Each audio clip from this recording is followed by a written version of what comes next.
An appeal tonight for the government to adjust the importation policy so that medical charities can expand their outreach work in Jamaica.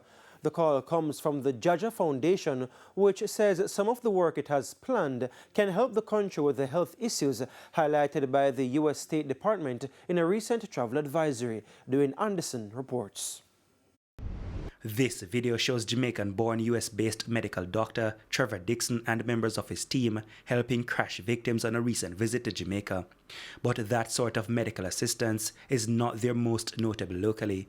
The group, which operates under the charity Jamaicans Abroad Helping Jamaicans at Home, has spent 16 years helping to train local doctors, first responders such as firefighters, and even teachers how to respond to certain medical incidents. We've been training doctors over the past 15 years how to use ultrasound in emergencies. And actually, over the year and a half, we have actually seen a great improvement in the way how doctors use the technology to save lives. We do a bi-weekly question and answer and case presentation with all the hospitals, and we've seen how the advancement that these physicians have made since having the technology of ultrasound at the bedside. The medical doctor says the group's work could be even greater, but they're dealing with a major stumbling block.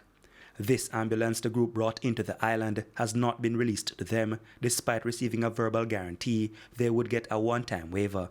We purchased the ambulance since August 24th. It has arrived in Jamaica, and because we didn't have the waiver for this ambulance, it's stuck in customs. And when we heard of what the cost would be, we knew we couldn't afford it anytime soon. But why would the charity need an ambulance in the first place? We'd like to start an EMS system in the Negril area, a public EMS system, which means we would not charge patients any money to get into ambulance. If they're sick, injured, having chest pain, shortness of breath, or a woman is having a baby, we can put them in an ambulance, a public ambulance, where they don't have to worry about how much they have to pay. And you know, to throw people in the back of cabs, taxi cabs, is not always the best way. It's not safe. There's no one here doing a volunteer EMS system besides the one that runs through the fire brigade. And we realize sometimes the fire brigade, it doesn't have enough ambulances to service the community sometimes. And if the ambulance is not in functioning, in disrepair, or in an accident, that community suffers from that period of time until that ambulance is available. So we at the JAHJAH Foundation decided we want to come in and give a donation to ambulances, but we're not giving it to the government. We're going to work with the fire brigade. Health Minister Dr. Christopher Tufton says he is aware of the situation. The entity was seeking to get a waiver on duties. The Ministry of Health does not give waiver on duties. Anything to do with revenue is the Ministry of Finance. And so what would have to happen is that the Ministry of Finance would have to determine that. My understanding is that that has not been the practice. There are waivers given on diagnostic equipment and other things, but not on vehicles in this instance. So it would have to be a policy change.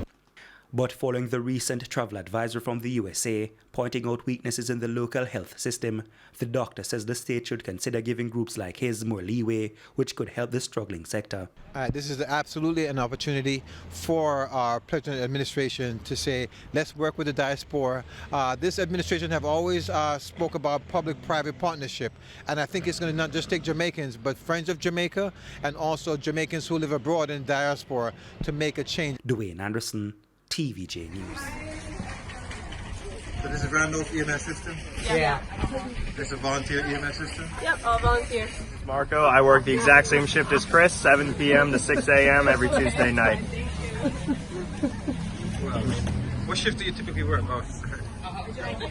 What shift do you typically work? I usually work 7 p.m. to 6 a.m. every Tuesday night. How about you? Tuesday? Tuesday? Okay.